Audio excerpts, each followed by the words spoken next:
Alright, sige. Ano ba yung sa atin today? Ano ba yung So, papakonsulta mo? na-diagnose po ako midfoot arthritis. Ano yan? Midfoot arthritis. Midfoot, anong pa? Right foot po. Right foot, no? So, 1 year na po. okay.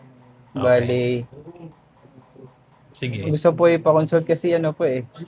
Nag-try na po ako ng therapy last year for 4 months. Wala po nangyari. Kuryente lang naman. Hot compress, Yun nga kuryente, po eh. exercise. Puro Tap, bullshit eh. yun nga po eh. Tapos naka-tatlong hospital na rin na po ako. Don't worry Sila, about that. Don't worry about that. Yeah, we don't need that tapos yet. ang sabi nila, wala naman daw pong fracture. Pero ang problema ko po kasi may maga sa middle part and then dito sa gilid. Oo nga, So, no? ngayon po kasi, kahapon po kasi uminom ako ng painkiller kasi hindi po ako makatulog eh. Like 6 a.m. no, gising pa rin ako. So, uminom po ako. Hindi siya gout. Hindi daw po kasi normal yung dugo ko. Okay naman. Okay naman sa So, ano. doon sa dalawang hospital, normal siya. Very good. So, hindi rin nila masabing gout. Tapos wala rin fracture, hindi rin gout. So, ang tanong, Midfoot arthritis. midfoot arthritis, that's ano, no? So, Very rare naman yung ganyan, ano? yun nga po eh. So, nangyari po to sa ano eh. Ang history po kasi nito is, nag-seafarer po kasi ako. So, both ano po, sa barko po siya lumala.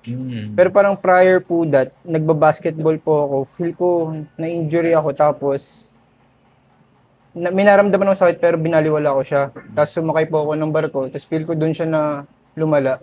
Tapos namaga siya last year ng May. Tapos umuwi po ako ng July. Tapos July to November nagpapa-therapy ako. Tapos yun po. Like, gusto ko lang po kung ano yung pang different approach. Kasi na-try ko na rin po yung hilot eh. Mm. Sa hilot naman, may nangyari naman, medyo nabawasan yung kirot, pero di pa rin po ako makalakad eh. Di pa ako nakakalakad ng normal. Parang nilalagay ko lang po siya, pero di ko siya ma-force. Kulang ang weight bearing, ano? Opo.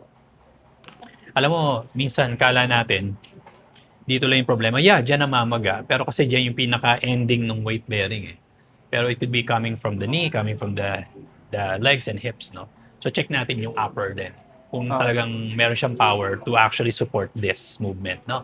Sige, angat mo yung tuhod mo. Kasi you're only 26, wala dapat issue to eh. Yun nga po eh. You're so young for Sobrang to have 1 year this. na po eh. Angat mo to. Don't let me push it down. Tigas mo lang to. Ay, bababa ko ha. Laban mo lang ha. Pansin mo, walang lakas ito. Let's try this one. Hold. I mean, for a 26-year-old kid, wala dapat issue yan eh. Yun nga po. So, anong nangyayari? Man, yung mga muscles mo dito sa hips na to, hindi siya tumutulong sa, kumbaga sa biomechanics, yung movement ng legs mo pag naglalakad ka. Especially pag tumatapa ka, no? Kasi ang trabaho ng muscle mag-support sa buto eh. Kung yung mga muscles mo dito kulang, sino magsusupport sa bewang, sino magsusupport sa spine, sino magsusupport ngayon sa legs? Ang nakakakuha ngayon ng gulpe, yung parte na yan. Kasi chances are, dyan kanya nililid umapak. Kasi dapat, supposedly, dyan yung malakas eh. Kaya lang overuse siya ngayon. Yun nga po. Overuse siya. So lahat ng pressure, lahat ng weight bearing, doon bumabagsak. At dahil overuse siya, nagkakaskasan yung joints mo.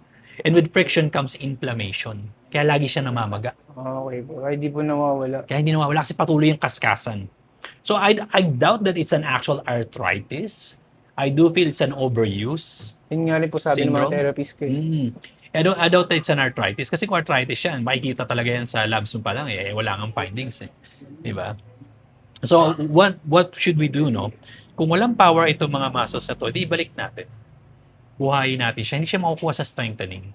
Yung exercise. Gym po. Siya makukuha doon. Kasi ang muscle na tulog, hindi mo siya magigising. Hindi mo siya ma-exercise unless gising siya. For example, may 10 muscle, marami pero 5 lang gumagana sa'yo, yung 5 hindi. Yung 5 natutulog, pinapahirapan niya to kasi ito lang nagtatrabaho. Pag napagod yan yung umiipit sa ugat. Pag naipit yung ugat, nawawala ng signal, humihina lang yung muscle, nagkakaroon ngayon ng pressure sa joints, which results to this. Okay po. So gagawin lang natin, bubuhayin lang natin ito. Lahat yan, yung buong mechanics na yan, bubuhayin natin para finally, may katulong na siyang bumuhat ng katawan mo, hindi pwedeng nakatutok lang sa isang paa. Okay po. Kaya hindi ka gumagaling sa therapy sa exercise, kuryente, hot compress. Those are useless non-corrective stuff. Yeah, na-try mo naman for 4 months, so you know, useless Opo, talaga. kahit tinigil ko na po eh. Yun po kasi ano eh. Yun nga, nag-try na ako ng different approach kasi 1 year na eh. And you know, it cannot be fixed with gamot or exercises, kaya sa nabanggit ko nga, kasi hanggat di mo ginigising yung natutulog na muscles, walang support walang extra support na mangyayari. Patuloy pa rin siyang aasa doon sa paa na yun kasi may muscle memory. Alam ng katawan mo na sanay na kasi ako umapak dito. Ba't mo ba ako pinapalipat sa iba? Hindi nga nila kaya. Ayoko nga umasa sa mga yan. Ako ang star player Itong paano tong star player, itong gagamitin ko nang gagamitin. At sa isip mo o sa brain mo, yun ang alam niya. Pero hindi niya naiintindihan na, oo, ito ang star player, pero kulang nga Kulang nga yung tumutulong dito Kaya kailangan ibalik yun. So, and no amount of exercise could bring it back. So, may ginagawa tayong procedure na tayo lang gumagawa sa Philippines na binubuhay natin muna yung ibang muscles para may katulong siya. Okay po. Yun yung ginagawa Yun natin. po. Importante kasi mangyari yun. Otherwise, walang magbabago. Patuloy lang to. So, dagdag ko lang po, lumiit na rin po yung ano ko. Kasi nga naiipit yung nerve, di ba? Di ba kasi pag naiipit Pero yung if ever nerve, po, babalik rin po yan. pakawalan natin yung nerve. Kasi hanggat nakaipit yung nerve, hindi babalik yung power ng muscle, hindi rin siya lalaki. Isipin mo lang yung nerve mo yung parang, kumbaga sa halaman siya yung water supply, and naapakan yung hose. Okay. Hindi nga yung makalabas yung tubig. Hindi tubig pinag-usapan natin. Example lang naman yun. Okay. So, ang nerve ang ibibigay ng electrical signal. And without the electrical signal, hindi lalaki ang muscle. In fact, liliit siya. Para siya napopolyo.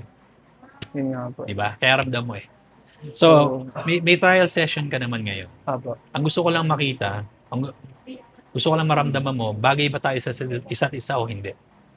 After ng first session mo, may magbabago ba o wala? Hindi natin paabutin ng 4 na buwan. Ngayon pa lang malalaman na natin yan. Pag nakita mo na, Doc, may nagbago. Okay. Ebidensya natin yung para ituloy natin to. Kasi may nagbago Ang gagawin lang natin, babaguhin lang natin yung muscle memory mo. So, ulit-ulitin lang natin yung therapy para lang masanay siya na, uy, dapat gising ako lagi. Hindi ako pwedeng matulog. Kasi pag natulog ako, titigasan naman yung muscle, iipit sa ugat, manghihina na naman to. Aasa na naman ako dun sa joint na hirap na hirap. Yun. Okay? Nakailang hilot na rin po. Sinasaktan lang ako, wala rin. Hindi kaya. Di ba kaya niyayari yung mga hilot online, di ba? Yan nga po, nakita ko rin po yun. So let's say maganda yung maganda yung resulta mo. At least twice a week tayo. Twice a week po. For the next 10 to 20 sessions. Ngayon, ano ba talaga? 10 o 20? Start muna tayo ng 10. After ng 10, pag sinagot mo sa akin na, Doc, 80 to 90% improve na ako. Let's say yung problem mo, from 1 to 100, 80 to 90% ka na. Okay na yan, hanggang 10 lang tayo. Pero kung kulang pa, saka magdadagdag tayo. Ikaw naman magsasabi nun Doc, parang kulang pa, tutuloy ka pa. Ilang naman yan. Diba? Okay. And, hopefully may time ka for this kasi kailangan mo Kasi, the moment weekdays naman po yan. Usually, weekends Sabado, Linggo kami nandito Sabado, Linggo ang punta namin. Okay po, magkasunod na. Magkasunod na araw. Ngayon, gusto mo yung puntahan ng weekdays, meron kami Ortigas ng Tuesday, Friday. Kung wala ka namang ginagawa pa, kasi lalo kung kapos ka sa oras, puspusin mo na. Puspusin mo na. Kailangan ka na. Kasi alam mo, ang nagiging problema ko sa mga seafarers, alam mo kung kailan paalis sa kasi magpapatreat Karamihan hindi man lahat, pero karamihan gano'n Kaya in your case, kung may time ka, puspusin mo na. Bago ka sumakay. Kasi pag akit mo ng barko, sino tutulong sa'yo? Nga po, hirap. Hindi na, kailangan ko makabalik sa normal. Alright, sige, trial session muna tayo ngayon. We'll go from there. Abo. Alright, sige, tanggalin ko lang to. Para, hindi, okay lang yan. Tanggalin ko lang to. Sige.